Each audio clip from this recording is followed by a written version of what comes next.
savez que sans un coup du destin, Greg Aldrit ne serait peut-être jamais venu à La Rochelle?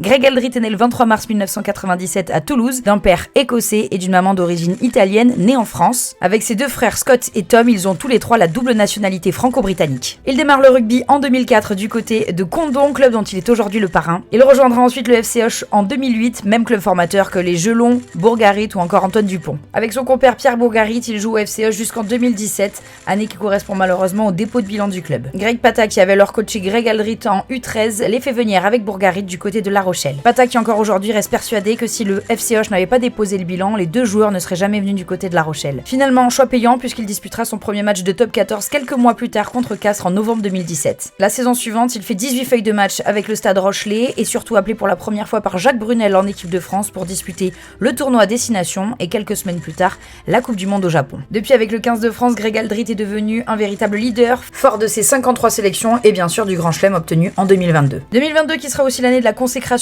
en club, puisqu'après 4 finales perdues, une de Challenge Cup, une de Coupe d'Europe, 2 de Top 14, il va enfin soulever le premier trophée de l'histoire du Stade Rochelais avec une Coupe d'Europe, et il remettra ça l'année suivante, doublé Coupe d'Europe 2022-2023. Après une saison éreintante et la déception de l'élimination en Coupe du Monde, Greg Aldrit coupe totalement avec le rugby pendant 2 mois et reviendra sur les pelouses de Top 14 fin décembre. Un peu critiqué en 2024, Grégory Aldrit est bien de retour au top niveau puisqu'il a même été élu meilleur joueur de la toute première journée du tournoi Destination après son énorme match contre le Pays de Galles. Si ce contenu t'a plu, n'hésite pas à t'abonner, à liker et à commenter surtout avec le nom du joueur dont tu aimerais en savoir un petit peu plus la prochaine fois.